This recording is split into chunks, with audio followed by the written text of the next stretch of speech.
ada banyak orang berjuang untuk dapat berkat Tuhan. Ada banyak orang berjuang untuk alami kemajuan, mendapatkan hasil yang baik dalam hidup ini. Tetapi hanya 1-2 orang yang mendapatkannya, yang lain tetap dalam situasi sulit.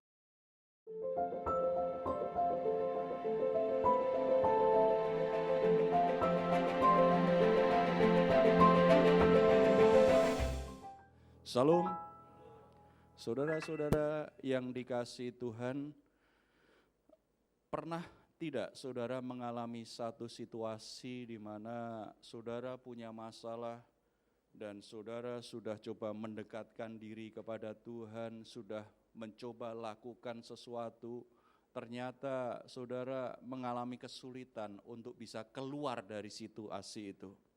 Pernah tidak saudara merasa menjadi orang Kristen yang frustasi karena sepertinya semua upaya, semua pekerjaan, semua hal yang saudara lakukan tidak ada hasilnya, tidak membawa perubahan, dan mungkin kita bertanya kepada Tuhan, mungkin Tuhan tidak peduli kepadaku, mungkin Tuhan tidak sungguh-sungguh mengasihiku. Kenapa aku tetap terpuruk dalam situasi seperti ini dan sepertinya tidak bisa keluar dari situasi yang sulit yang aku alami? Saudara-saudara, kita semua pernah mengalaminya.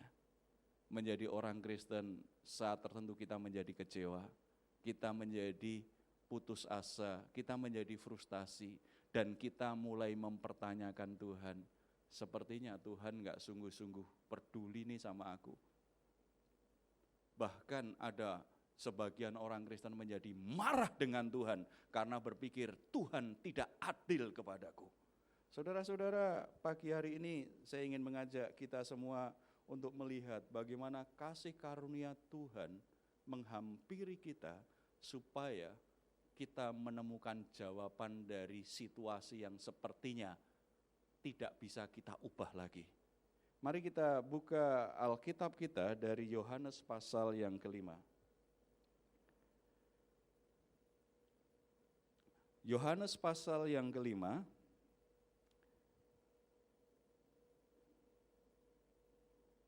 Kita baca ayat 1 sampai yang ke-9. Kita akan membacanya bersama-sama ya. Udah ketemu? Amin. Ya, mari kita baca bersama-sama. 2, 3.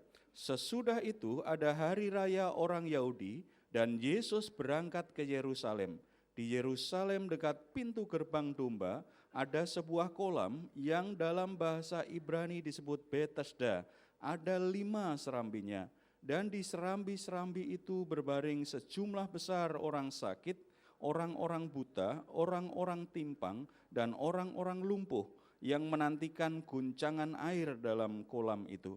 Sebab sewaktu-waktu turun malaikat Tuhan ke kolam itu dan mengguncangkan air itu. Barang siapa yang terdahulu masuk ke dalamnya sesudah guncangan air itu menjadi sembuh apapun juga penyakitnya. Di situ ada seorang yang sudah 38 tahun lamanya sakit. Ketika Yesus melihat orang itu berbaring di situ, dan karena ia tahu bahwa ia telah lama dalam keadaan itu, berkatalah ia kepadanya, "Maukah engkau sembuh?" Jawab orang sakit itu kepadanya, "Tuhan, tidak ada orang yang menurunkan aku ke dalam kolam itu apabila airnya mulai goncang, dan sementara aku menuju ke kolam itu, orang lain sudah turun mendahului aku." Kata Yesus kepadanya, "Bangunlah, angkatlah tilammu dan berjalanlah." Pada saat itu juga sembuhlah orang itu, lalu ia mengangkat tilamnya dan berjalan. Tetapi hari itu hari Sabat. Saudara-saudara, kita melihat ada satu perbedaan antara berkat yang didapatkan seseorang karena melibatkan usahanya sebagai manusia dan kasih karunia yang Tuhan tawarkan kepada manusia. Kolam Betesda sewaktu-waktu akan datang malaikat menggoncangkan air itu, dan tadi yang kita baca, siapa orang yang paling dulu bisa masuk ke kolam itu, apapun penyakitnya dia menjadi sembuh, tidak peduli sakit apa, dia akan sembuh kalau dia berhasil masuk ke kolam itu di saat malaikat Tuhan datang dan mengguncangkan air ini. Artinya apa? Sebuah kesembuhan yang ditentukan oleh kemampuan manusia. Siapa yang dia mampu berjalan, masuk duluan, dia akan sembuh. Di kolam Bethesda ada begitu banyak orang yang sakit, orang timpang, orang lumpuh, macam-macam penyakit, dan mereka berbaring di sekitar kolam Bethesda mengharapkan waktu di mana mujizat Tuhan itu ada. Tetapi selalu yang sembuh hanya satu orang. Orang yang berhasil masuk duluan ke kolam Bethesda. Saudara-saudara, bukankah ini yang seringkali dialami banyak orang? Ada banyak orang berjuang untuk dapat berkat Tuhan. Ada banyak orang berjuang untuk alami kemajuan, mendapatkan hasil yang baik dalam hidup ini. Tetapi hanya 1-2 orang yang mendapatkannya, yang lain tetap dalam situasi sulit, tetap dalam keadaannya yang sakit, dalam keadaannya yang lemah, dalam keadaannya yang frustasi. Dan setiap itu digoncangkan, dia melihat ada orang yang sorak-sorai karena mengalami mujizat Tuhan. Lalu dia bertanya, kapan aku alami itu? Waktu berikutnya Tuhan datang, goncangkan lagi. Ada satu orang yang nyebur lagi duluan dan dia sakit. Dia tanya lagi, kapan kesempatanku? Dia melihat begitu banyak orang alami mujizat dari Tuhan, tetapi dia tidak alami. Usaha manusia menghasilkan banyak hal yang baik, tetapi ternyata banyak orang yang menjadi frustasi tidak sebaik yang seharusnya. Banyak orang berusaha bisa menghasilkan sesuatu yang baik, tetapi ternyata banyak orang yang frustasi karena yang diharapkan tidak dialami. Saudara, ini kalau kemudian Yesus datang, disinilah sebenarnya kasih karunia Tuhan itu lebih kuat dari usaha manusia. Kasih karunia Tuhan itu lebih hebat dari usaha manusia. Kasih karunia Tuhan itu melampaui kemampuan manusia untuk berusaha, untuk bekerja, untuk lakukan sesuatu, tetapi hasilnya ternyata keajaiban yang lebih besar dari yang mampu dilakukan manusia. Yesus datang ke Bethesda, ke kolam Bethesda. Di tengah-tengah begitu banyak orang yang menderita sakit, orang-orang yang sakit secara fisik. Orang kalau sakit secara fisik biasanya jiwanya juga ikut sakit. Dia jadi nggak sabaran, dia jadi kecewa, jadi frustasi, jadi suka marah-marah, begitu kan. Saudara kalau sakitnya nggak sembuh-sembuh kan begitu kan. Jadi orang yang sulit, nggak sabar begitu, jadi frustasi. Dan secara rohani biasanya juga akan bermasalah, mulai mempertanyakan Tuhan. Hubungannya dengan Tuhan mulai renggang karena dia mulai nggak terlalu percaya Tuhan sungguh-sungguh adil dan mengasihi dia. Yesus datang, dan ketika Yesus datang di tempat itu, dia perhatikan semua, matanya tertuju pada seseorang yang sudah sekian lama sakit. Di ayat 5, di situ ada seorang yang sudah 38 tahun lamanya sakit. Ada satu orang yang 38 tahun lamanya sakit. Saudara bisa bayangkan sakit 38 tahun. Betapa menderitanya dia secara emosional, secara mental, secara rohani, ini bisa sangat menderita sekali. Kita sakit 38 hari saja menderita. Ini 38 tahun. Dia sudah menyatu dengan penderitaan itu. Dia menyatu dengan kelemahan fisiknya. Dia menyatu dengan ketidakberdayaan dia untuk mengatasi rasa sakit. Dia menyatu betul dengan penyakitnya, dengan kelemahannya, dengan keterbatasannya. 38 tahun tidak ada perubahan. Dalam kasih karunia-Nya, Tuhan melihat begitu banyak orang sakit, kok perhatiannya kepada satu orang ini. Setelah itu kalau kita lihat kisahnya kan, Tuhan kemudian lakukan mujizat. Inilah pekerjaan kasih karunia Tuhan. Lagu kita yang terakhir tadi kan, dari sekian banyak orang di dunia ini, kita tinggal di planet yang sangat kecil ini, kok Tuhan memperhatikan kita. Padahal kita ini kan satu titik yang tidak kelihatan sebenarnya. Tetapi kok Tuhan memberi perhatian, itulah kekuatan kasih karunia Tuhan. Begitu banyak orang sakit, tetapi perhatian Tuhan kepada satu orang yang sudah 38 tahun sakit, terbaring sakit, tidak berdaya, setiap hari melihat mujizat terjadi, setiap hari dia dengar kesaksian orang alami mujizat, tetapi aku kok enggak ngalami. Tinggal di tempat yang penuh mujizat, tetapi tidak ngalami mujizat, itu lebih frustasi. Betul? Kalau di gereja ini banyak mujizat, banyak orang bersaksi, orang yang tidak pernah alami mujizat, frustasi. Lalu mulai nyalahkan diri sendiri, salahku opo, dosaku opo Tuhan. Kemudian mulai mempertanyakan juga, Tuhan tidak adil kepadaku. Kalau setiap minggu di sini ya, orang bersaksi tentang mujizat, setiap ibadah terjadi mujizat, lalu yang tidak mengalami biasanya nyalahkan diri sendiri, nyalahkan Tuhan. Dan tambah frustasi. Jangan-jangan Tuhan itu hanya baik kepada orang lain, bukan untukku. Gitu kan? Saya bisa bayangkan orang yang menderita 38 tahun itu, konflik batinnya itu sedemikian rupa. Tetapi dalam kasih karunia-Nya Tuhan menghampiri dia, dan kita lihat bagaimana Tuhan pulihkan ini. Dan ini menjadi syarat saudara, kebenaran firman Tuhan itu kalau kita jadikan dasar untuk hidup kita, maka beberapa perkataan Yesus itu akan menjadi dasar yang membawa dampak pemulihan hidup kita luar biasa, tidak peduli situasi kita seperti apa saat ini. Ketika Yesus menghampiri orang itu, pertanyaan pertama yang Tuhan katakan apa? Di ayat 6. Ketika Yesus melihat orang itu berbaring di situ, dan karena ia tahu bahwa ia telah lama dalam keadaan itu, berkatalah ia kepadanya, maukah engkau sembuh? Saudara-saudara, Yesus tidak berkata, aku bisa sembuhkan kamu loh. Percaya enggak? Yesus berkata kepada orang yang sudah 30 tahun sakit ini, maukah engkau sembuh? Ini kan pertanyaan yang sebenarnya agak janggal kalau kita dengar. Siapa yang tidak mau sembuh? Aku sudah 38 tahun menderita. Aku cemburu dengan orang-orang yang disembuhkan. Setiap hari aku lihat mujizat.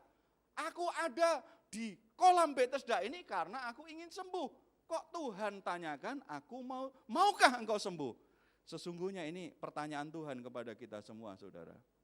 Problem utama, kenapa ada orang yang disembuhkan Tuhan dan tidak, ada orang yang dipulihkan Tuhan dan tidak, adalah kemauan kita, sisi kehendak kita. Banyak orang kadang-kadang kalau sudah sekian lama dalam situasinya, dia tidak mau berubah lagi dan menikmati rasa sakit itu. Kalau orang sudah menderita sekian lama, dia jadi menyatu dengan penderitaannya itu, dan dia tidak mau keluar dari penderitaannya itu. Kalau orang sudah sakit sekian lama, dia sudah menyatu dengan penyakitnya, dan secara psikologis biasanya dia sudah tidak mau, takut keluar dari situasi itu. Istri-istri yang setiap hari ditempeleng suaminya, dia takut keluar dari rumah karena kangen dengan tempelengan suaminya. Itu namanya kecanduan psikologis. Makin lama itu semakin enak, dirasakan ketagihan. Kalau dari kecil digampari bapaknya, nanti anak-anak yang biasa mengalami kekerasan dari ayahnya, makin lama dia justru menikmati. Sengaja buat ulah karena kangen, supaya digampari bapaknya lagi. Setelah remaja, mulai keluar lingkungan, dia mulai terlibat dengan kekerasan. Karena bagi dia, dipukul itu bagian dari hidupnya. Merasakan sakit karena dipukul orang itu bagian dari hidupnya. Dia terlibat banyak perkelahian. Kalau sudah menikah, penyalurannya apa? Ya istrinya. Dunia kekerasan itu sudah menyatu dengan dirinya. Makanya pernikahannya banyak kasus KDRT. Karena itu sudah menyatu dengan dirinya, dengan jiwanya. Punya anak, itu cara dia. lakukan juga begitu. Saudara-saudara, yang Tuhan inginkan bukan usahamu masih kurang untuk mau sembuh. Kamu harus semangat lagi. Kamu harus lepas, lebih cepat dari orang lain. Masuk ke kolam itu. Yang Yesus katakan apa? Maukah engkau sembuh? Maukah engkau sembuh? Ada seorang wanita yang sengaja senang menikmati tubuhnya itu gemuk banget. Tubuhnya gemuk banget. Sehingga dia umurnya sudah hampir 40 tahun, belum menikah. Ada yang memberi nasihat, mungkin kamu beri perhatianlah soal tubuhmu.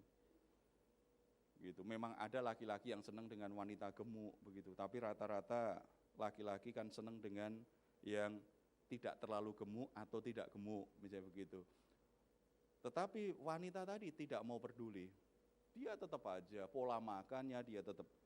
Tetapi dalam sebuah sesi konseling dia mulai ngaku, saya sengaja, saya harus bangun image ke orang bahwa saya ini wanita yang jelek. Saya tidak mau menjadi lebih langsing. Saya enggak mau mengubah bentuk badan saya. Konselornya kan heran, kenapa kamu begitu? Sebab ini cara saya melindungi diri saya supaya tidak dilecehkan banyak laki-laki.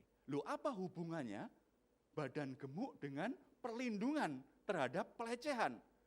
Ternyata dia punya pengalaman ketika dia remaja, badannya sangat bagus, mulai ada yang melecehkan di sekolah. Kemudian pamannya melecehkan dia. Dia mengalami banyak kasus pelecehan karena dikatakan, kamu cantik ya, tubuhmu menarik ya. Karena setiap orang yang melecehkan selalu komentar, kamu cantik dan tubuhmu indah. Maka cara dia untuk melindungi dari pelecehan orang itu, ubah tubuhnya supaya tidak menarik lagi. Orang yang seperti ini mendengar perkataan, maukah engkau sembuh? Dia akan berkata, aku enggak mau sembuh. Sebab kalau aku sembuh, tubuhku berubah, aku dilecehkan banyak orang lagi.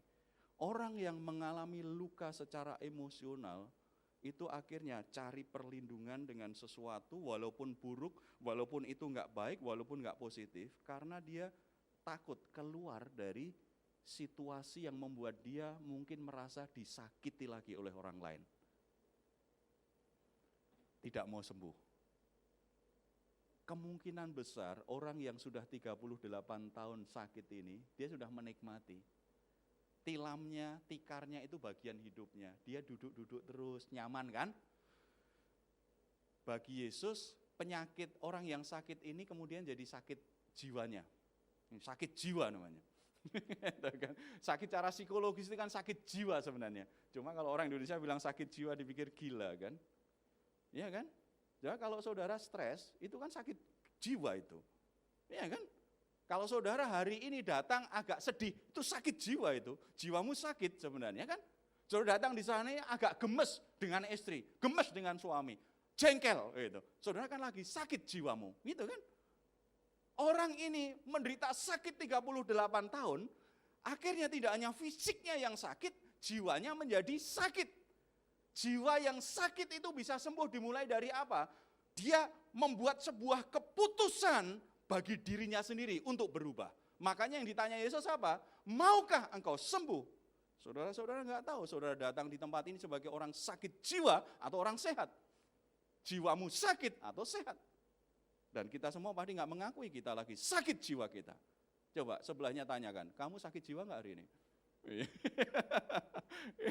Kita nggak mau disebut orang sakit jiwa. Tetapi kalau kita mulai menjadi dikuasai kesedihan, kita dipenuhi dengan duka cita, emosi kita sulit kita kontrol, lalu kita mulai sulit buat keputusan, takut buat keputusan, takut untuk berubah. Bukankah jiwa kita sakit? Jiwa kita sakit. Yesus bertanya apa? Bukan, kamu percaya nggak aku bisa menyembuhkan engkau? Kamu masih pengen sembuh enggak? Maukah engkau sembuh? Maukah engkau sembuh?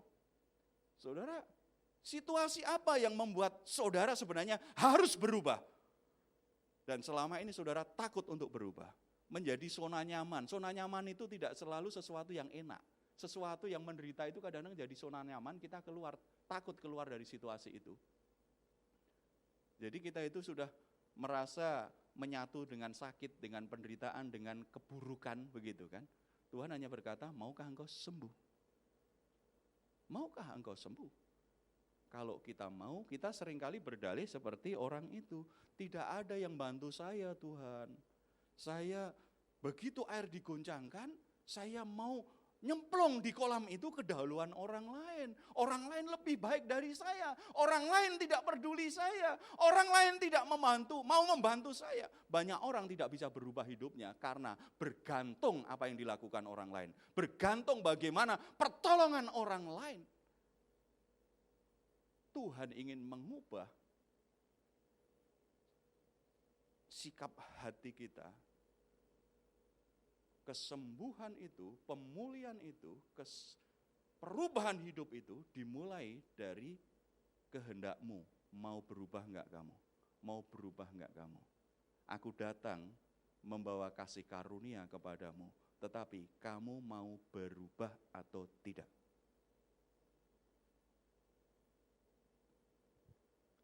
Ada seorang muda yang melayani Tuhan, bahkan pengerja sebuah gereja besar, tetapi ternyata seorang homoseksual. Dia menjadi seseorang yang sangat terlibat homoseksual, sangat aktif sekali. Dia konseling, pasti bukan dengan gembalanya, kalau dengan gembalanya dipecat ini, karena dia pengerja. Ya kan? Konseling. Dalam konseling dia berkata, dia nangis-nangis ceritanya, merasa berdosa, merasa bersalah sekali, tetapi enggak berapa lama datang lagi, cerita lagi, nangis-nangis lagi, jatuh lagi dalam dosa itu. Berulang-ulang begitu. Jadi pendeta yang mengkonseling dia suatu saat ketemu saya tanya, Pak yang seperti ini gimana? Bapak capek nangani itu. Orang itu sebenarnya tidak mau berubah, tetapi dia hanya merasa bersalah. Ketika ketemu lagi, Bapak tanyakan saja, kamu mau sungguh-sungguh sembuh enggak? Mau berubah enggak? Kalau mau berubah, ya kamu sendiri ambil sikap yang tegas. Mau berubah enggak? Orang ini enggak mau berubah, Pak. Dia hanya merasa bersalah. Apalagi, dia sudah naik mimbar, khotbah sebulan sekali. Jangan-jangan ketika dia khotbah lihat jemaat yang ini dia jatuh cinta juga. Laki-laki yang menarik. Begitu kan. Jangan-jangan pendamping wartanya dia jatuh cinta dengan pendamping wartanya. Ya, bahaya. Gitu kan. Situasi seperti itu problem dia sebenarnya bukan gak bisa sembuh. Di diri dia. Mau gak dia sembuh? Kalau dia mau sembuh, ikutin langkah-langkah yang Tuhan kerjakan lagi. Saudara, apapun yang terjadi dalam hidup kita, apapun yang memerangkap kita, situasi buruk apapun yang sekarang sedang kita hadapi, dalam kasih karunia Tuhan, kita bisa sembuh. Amin. Dalam kasih karunia Tuhan, ada kekuatan ilahi yang bekerja melampaui kemampuan dan ketidaksanggupan kita, sehingga situasinya bisa berubah. Yesus tidak fokus dengan dalih dan orang kalau lagi sakit itu begitu. Orang sakit itu terlalu banyak ngomong yang sifatnya rewel dan cari pembenaran. Saudara, ini sebuah tanda ini. Ya, saudara, kalau orang cerita dia punya masalah, lalu ceritanya itu lebih banyak menceritakan keburukan orang lain, lalu menempatkan dirinya itu jadi korban. Aku nggak sembuh gara-gara nggak ada yang nolong sih. Aku nggak sembuh gara-gara nggak ada yang memperhatikan gitu kan. Ketika orang punya masalah, lalu menceritakan dirinya sebagai korban dan orang lainlah penyebabnya yang membuat dia tidak bisa berubah. Itu orang yang pahit hati. Itu salah satu gejala orang pahit hati itu kalau suka cerita masalahnya selalu melihat dirinya korban orang lain. Korban dari orang lain. Makanya lebih banyak yang diceritakan orang lain yang buruk. Tidak, dia nggak lakukan ini, dia nggak kerjakan ini, dia nggak lakukan ini, dia nggak perhatikan saya, dia nggak peduli saya. Begitu. Makanya saya seperti ini. Dia cari pembenaran dari situasinya dengan menyalahkan orang lain. Saya ini korban dari orang lain. Itu namanya orang pahit hati. Coba katakan, aku tahu siapa yang dimaksud. Saya nggak tahu sih, saudara tahu sendiri. Ya, saudara kalau orang suka cerita begitu, itu tanda gejala orang lagi pahit hati. Orang yang sungguh-sungguh pulih itu tidak akan menempatkan dirinya jadi korban. Enggak. Ya, orang yang sudah sembuh tidak akan menempatkan dirinya jadi korban orang lain. Walaupun orang lain perilakunya jahat sekali dengan dia. Kalau orang sudah sembuh, tidak menempatkan diri jadi korban dan tidak selalu bicara tentang orang lain yang tidak lakukan sesuatu atau lakukan yang buruk terhadap aku. Tidak akan cerita-cerita begitu terus. Ya. Yesus lakukan apa setelah itu? Maukah engkau sembuh? Kemudian ayat 8, ini prinsip orang alami pemulihan. Dasar firman Tuhan yang jelas supaya orang bisa dipulihkan oleh Tuhan apapun situasinya. Ayat 8, kita baca sama-sama. Kata Yesus kepadanya, bangunlah, angkatlah tilammu dan berjalanlah. Saudara dengar perkataan Tuhan. Saudara mau sembuh? Jadi yang membuat saudara bisa sembuh, yang membuat hidup saudara bisa berubah, yang membuat saudara bisa alami pemulihan dimulai dari diri kita. Bukan dimulai dari orang lain, bukan dimulai dari gereja, bukan dimulai dari orang yang melayani. Dimulai dari diri kita. Maukah kita sembuh? Saya mau sembuh. Kalau saya mau sembuh, ambil sikap yang tepat sebagai orang yang pengen sembuh. Kan gitu kan? Setelah itu, apa prinsip yang kedua? Yesus berkata, angkat tilammu, berjalanlah. Bangunlah. Saudara-saudara, Tuhan berkata, ayo kamu selama ini apa yang membuat kamu merasa nyaman dalam hidupmu ini? Nah kalau orang sakit, tilamnya itu kan nyaman dia. Enggak ada tilam itu dia cari-cari. Mana ini tilamku, mana tikarku? Padahal tikarnya sudah banyak kutunya dan robek-robek. Tetapi sudah cinta betul kan dengan itu kan? Karena dia setiap hari tidur di situ. Itu udah menyatu dengan dirinya. Tuhan ingin itu bukan menjadi tempat yang nyaman bagimu.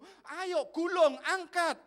Kamu tidak boleh mendasarkan hidupmu, kenyamanan hidupmu atas tikarmu yang busuk itu. Tikarmu yang buruk itu. Engkau harus angkat. Kamu tidak boleh bergantung dengan kenyamananmu itu. Setelah itu bertindak seperti aku katakan. Berjalan. Ayo bangkit, berjalan. Saudara, ini bicara apa? Prinsip kedua. Jadi prinsip pertama untuk alami pemulihan adalah kita mau sembuh. Kita mau dipulihkan Tuhan. Kita mau berubah. Itu dulu dari sisi kita. Kemudian yang kedua, saudara ketika dengar apa yang Tuhan katakan, saudara lakukan langkah yang namanya ketaatan. Lakukan saja apa yang Tuhan katakan. Kadang-kadang kita nggak tahu apa yang terjadi. Tetapi ketika kita melakukan, mujizat Tuhan itu terjadi, pekerjaan Tuhan yang luar biasa itu terjadi ketika kita mulai melangkah dalam langkah-langkah kebenaran firman Tuhan. Ketika kita dengar firman Tuhan, kemudian kita mulai melangkah dalam kebenaran firman Tuhan itu, kuasa Tuhan mulai mengalir, mulai terjadi, mulai menyembuhkan kita, mulai memulihkan bagian-bagian kita yang sakit. Di perjanjian lama itu kan ada perkataan untuk orang Israel begini. Ini sebenarnya prinsip alami kesehatan dalam hidup ini. Tuhan berkata begini, kalau kamu mendengar baik-baik apa yang aku katakan kepadamu, dan engkau melakukan segala ketetapan-ketetapanku, maka aku akan menjauhkan kamu dari segala penyakit yang menimpa orang Mesir. Mendengar dan lakukan, itu rahasia kita alami kehidupan ilahi dalam hidup kita. Jadi sakit apapun yang terjadi dalam hidup kita, itu tidak akan membunuh kita. Mungkin secara fisik memang penyakit, bisa ada satu penyakit yang memang penyakit tertentu dalam hidup seseorang, diizinkan Tuhan membawa orang pada kematian secara fisik. Tetapi Tuhan tidak ingin penyakit yang membawa orang dalam kematian fisik pun tidak ingin. Tuhan tidak ingin itu membawa kematian dalam roh dan jiwa kita. Cuma kita semua kan nggak ada yang tahu apakah ketika kita sakit itu pasti menuju kematian kan? Itu kan? Rahasia alami kehidupan ilahi sehingga kita bisa alami kesehatan tubuh, jiwa, dan roh kita adalah dengar baik-baik apa yang Tuhan katakan, lakukan apa yang Tuhan katakan. Ketika kita mulai bertindak seperti yang Tuhan katakan, kuasa Tuhan mulai bekerja, mulai memulihkan bagian-bagian yang rusak dalam hidup kita, mulai menyembuhkan bagian-bagian yang sakit dalam hidup kita. Saudara-saudara, kalau saudara ada yang suka baca Kirbat Baru, kan temanya sekarang pelayanan kesembuhan Yesus. Saya kalau di Jemaat Diaspora Harmoni 2 bulan ini saya ajarkan tentang bagaimana mengalami kehidupan ilahi dan bagaimana prinsip pelayanan kesembuhan ilahi. Minggu depan saya ajarkan di jemaat itu bagaimana melakukan pelayanan kesembuhan ilahi. Dan biasanya kalau begitu semua jemaat saya ajarin untuk saling mendoakan. Kami jemaat kecil, makanya sifatnya lebih ke arah ngelatih. Jadi kalau saya khotbah, saya ajar, setelah itu praktek, mereka saling mendoakan. Nah, ini belum sampai titik itu baru saya kasih prinsip-prinsip bagaimana mengalami kesehatan ilahi itu, kehidupan ilahi yang memulihkan, yang menyembuhkan. Sudah banyak kesaksian. Bagaimana anaknya sakit, begitu mulai orang tuanya begitu langsung bertindak seperti firman Tuhan. Begitu ada 2 anak minggu ini yang sakit. 2 anak itu sembuh. Karena orang tuanya yang mendoakan, yang melayani. Orang tuanya bertindak seperti yang Tuhan katakan. Sehingga anaknya mengalami kesembuhan. Saudara, saya memimpin jemaat, paling kalau ngumpul semua 30. Saya enggak mau itu namanya celebration, perayaan. Enggak bisa 30 kok ibadah raya. Enggak bisa kan? Menurut teori pertumbuhan gereja yang sehat, 30 itu fokus yang baik adalah melatih. Makanya saya lebih banyak melatih. Saya ingin semua jemaat nanti bisa melayani. Bahkan makanya saya bilang ke jemaat, saudara-saudara kalau anak sakit enggak usah hubungin saya lah. Bukan saya enggak mau mengunjungi besuk, enggak. Karena saya lebih fokus ngelatih orang tua untuk bisa melayani anaknya sendiri. Kalau anaknya sakit, layani, doakan sendiri dulu. Baru nanti kalau sampai situasinya agak berat, situasi sulit atau masuk rumah sakit, ya boleh saya berkunjung sih, begitu. Tetapi kadang-kadang anak kan bentar-bentar demam, kadang-kadang sakit gitu kan. Anaknya ada apa? Siapa yang harus lakukan itu? Orang tuanya. Bagaimana orang tua bisa lakukan? Harus diajar, harus dilatih. Saudara, kalau anakmu sakit, apa yang dicari? Cari pertama dokter, cari kedua hubungin pendeta. Begitu kan? Kalau anakmu sakit, anakmu ada masalah, orang tua, cari Tuhan. Saudara, lakukan apa yang Tuhan katakan. Maka di rumahmu akan ada banyak mujizat Tuhan. Sebab saya lihat sekarang, saya prihatin, keluarga-keluarga Kristen sekarang mulai banyak yang nyebrang, sudah nyebrang sungai Yordan gitu dengan mujizat masuk tanah Kanaan, banyak yang balik lagi, nyebrang keluar dari Kanaan, naik perahu getek keluar dari sungai Yordan, itu kan? Salah satu masalahnya apa di situ? Karena keluarga tidak sungguh-sungguh menghadirkan Tuhan bagi anak-anaknya. Kalau kita ingin keluarga kita menghadirkan Tuhan, apa yang kita ajarkan kepada anak kita? Firman Tuhan yang sering kita katakan kepada anak kita. Hal-hal yang sifatnya rohani yang kita ajarkan kepada anak kita. Itu harus real, itu terjadi dan dialami oleh anak di rumah kita.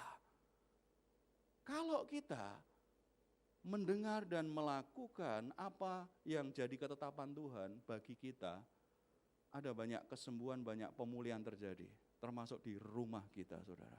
Termasuk di rumah kita. Kalau anak saya sakit, saya sudah kondisikan, anak saya yang lain suruh doakan. Kadang-kadang mereka kan nggak bisa, doa sama papa yuk.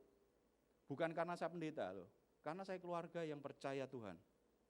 Coba kalau saya ke surga, kaitannya dengan keluarga saya, nggak ada urusannya kependetaan saya. Urusan saya adalah kepala keluarga dan orang tua. Orang tua.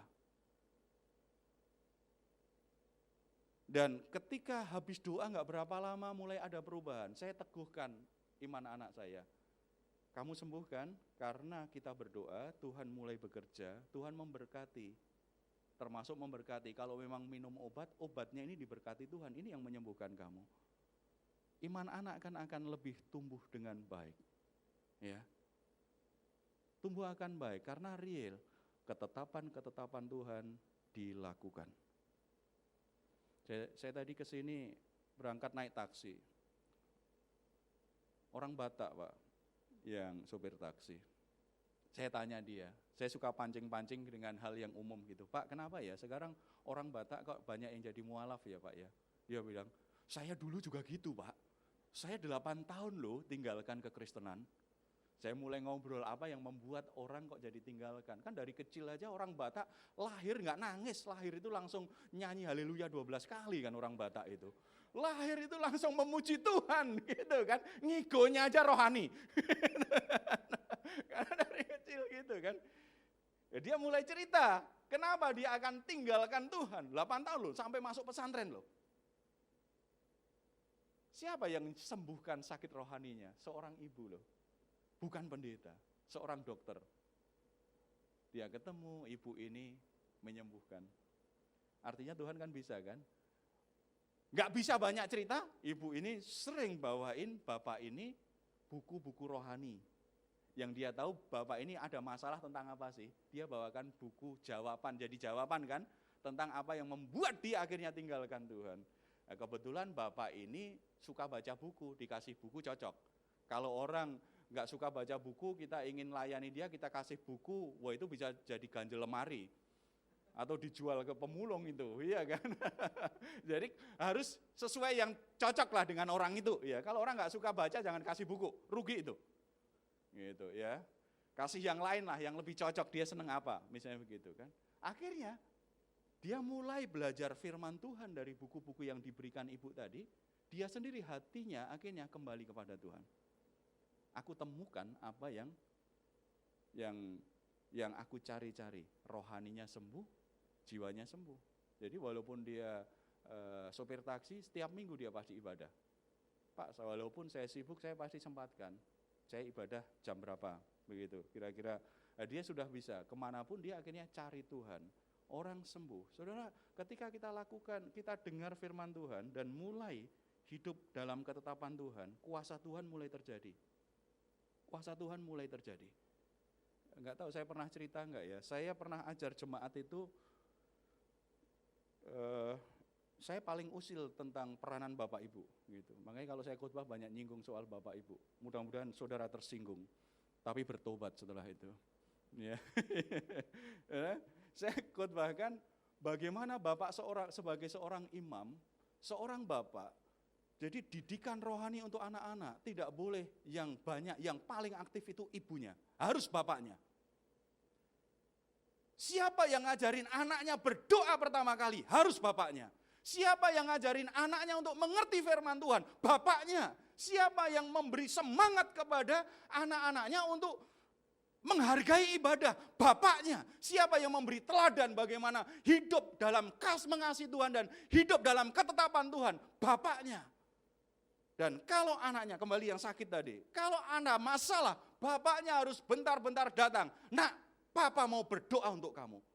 Bapaknya bisa tumpangin kaki, enggak juga enggak apa-apa. Kadang-kadang kan kita terlalu latah kan, dikit-dikit tumpang tangan, dikit-dikit tumpang tangan. Begitu kan, bukan soal tumpang tangannya yang membuat kita mengalirkan berkat Tuhan. Tetapi bagaimana hati kita di hadapan Tuhan. Ada seorang bapak yang dari awal Kristen. Ini orang Manado ini, dari kecil kan dia juga nggak pernah lahir juga nggak nangis orang Manado, lahir juga langsung lagu rohani itu kan, nggak pernah dia ngomong hal rohani dengan anaknya. Istrinya yang sibuk, padahal istrinya itu dulu Muslim, begitu jadi Kristen dia malah lebih tumbuh baik begitu kan. Istrinya melayani, suaminya pendoa syafaat di rumah, maksudnya nggak ngapa-ngapain. Padahal dia yang bawa istrinya kepada Tuhan. Enggak pernah. Dia lagi ada masalah, anaknya sakit 6 bulan keluar masuk rumah sakit. Selalu buang-buang air. Panjang sekali ini masalahnya. Anaknya jadi kurus dan dokter tidak temukan masalahnya apa. baru terakhir dia temukan ada virus di perut anaknya. Sehingga dia sembuh sebentar sakit lagi, sembuh sebentar sakit lagi. Saya khotbah tentang pentingnya orang tua, apalagi seorang ayah, untuk menjadi berkat, mengalirkan berkat bagi anak-anaknya. Aplikasinya saya katakan, bapak-bapak, kalau anakmu sakit, kamu yang pertama kali harus datangi anakmu, tumpangin tangan, berdoa untuk anakmu itu. Bapak ini seumur hidup gak pernah mendoakan orang lain, termasuk mendoakan anaknya. Padahal anaknya juga baru 2 tahun kan, doanya jelek juga gak apa-apa toh. Anak juga gak ngerti kan, itu kan. Ini karena itu tadi, dia maupun kadang-kadang kan perlu latihan kan. Dia mau lakukan malu dengan istrinya, karena selama ini gak pernah lakukan. Loh kalau karena gak pernah lakukan, mau lakukan yang baik pun malu kan. Iya kan? Gak pernah mendoakan anaknya, dia sekarang mau mendoakan, tetapi karena gak terbiasa dia malu. Dia tunggu istrinya tidur dulu. Anaknya sudah sakit, istrinya bukannya ngajak istrinya, yuk kita doa sama-sama. Dia malu, untuk ngomong itu aja malu dia. Dia tunggu istrinya tidur. Begitu istrinya tidur, dia masuk ke kamar anaknya. Dia agak ragu, tetapi dia ada kemauan dulu dan ingin lakukan firman Tuhan kan. Dia mulai ulurkan tangan, tumpangi anaknya yang sakit dan doa. Dan doanya dia nggak cerita, doanya dia nggak mau ketika kesaksian nggak mau cerita doanya apa. Mungkin dia sendiri malu doanya gimana, nggak biasa mendoakan kan. Setiap malam dia lakukan itu 3 hari kemudian. Setelah 3 hari, dia lakukan itu 3 hari. Setelah itu dia bawa anaknya lagi ke lab untuk cek lagi. Apa yang terjadi? Ketika diperiksa, perutnya sembuh, nggak ada virus. Anak itu sampai sekarang sehat.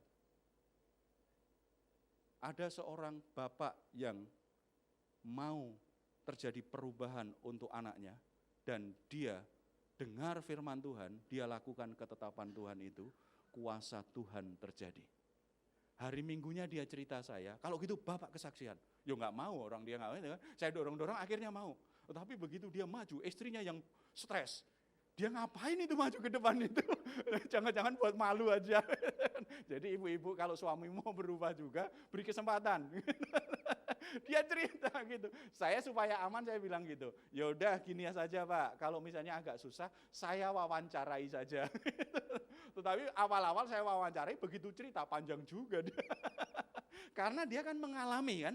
Kalau orang mengalami kehadiran Tuhan, mengalami kuasa Tuhan dalam hidupnya, nggak mungkin dia nggak ada cerita itu tentang Tuhan. Akhirnya dia cerita juga. Tuhan berkata, ayo angkat tilammu dan sekarang kamu bangun. Orang itu dengar dan lakukan. Saudara dengar apa saat ini dari Tuhan? Perubahan itu hanya terjadi kalau saudara melakukan apa yang saudara dengar dengan iman. Ketika itu saudara lakukan, kuasa Tuhan mulai terjadi. Ketika kita lakukan ketetapan Tuhan, tidak selalu semuanya karena kita sudah paham, tidak selalu karena kita memang kita tahu nanti akhirnya gimana. Apakah orang yang sudah 38 tahun ini berjalan langsung enak saja? Saya yakin dia sendiri awal-awal juga ragu. Dan dia juga kesulitan untuk bangun kan? Karena sudah 38 tahun terbaring sakit. Otot-ototnya juga masih lemah. Dia perlu membangun kemauan dalam dirinya itu kuat. Karena dia mengimani, karena dia percaya bahwa yang dikatakan Yesus itu benar adanya. Dia tidak mau sekarang mempercayai gimana komentar-komentar orang lain. Dia tidak mau lagi percaya pada situasi buruk yang dia lihat selama ini. Dia tidak mau percaya lagi dengan kelemahan dirinya. Yang dia percaya adalah bahwa Yesus berkata benar kepadaku. Itu namanya hidup dalam iman, saudara. Kita sering berkata, aku orang beriman, tetapi dengar khotbah sekian lama tidak lakukan. Itu enggak beriman. Hidup orang beriman itu adalah kita dengar firman Tuhan, lakukan apa yang kita dengar. Ketika kita lakukan, itu namanya kita menempatkan Yesus sebagai Tuhan, sebagai penguasa. Kalau kita menempatkan Yesus sebagai Tuhan, penguasa yang punya otoritas, dia akan menyatakan kuasanya. Ketika kita dengar Injil, kita menerima Yesus, kita percaya Yesus sebagai juru selamat. Makanya kita dosa apapun Tuhan sucikan, Tuhan ampuni dan pulihkan posisi kita di hadapannya. Tetapi untuk alami banyak pemulihan, banyak kesembuhan dalam hidup kita, jadikan Yesus itu Tuhan. Kalau Yesus Tuhan, dengar apa yang Tuhan katakan dan lakukan apa yang Tuhan katakan. Dan perubahan itu terjadi ketika saudara melakukan apa yang saudara kerjakan menurut kepercayaan saudara dengan Tuhan.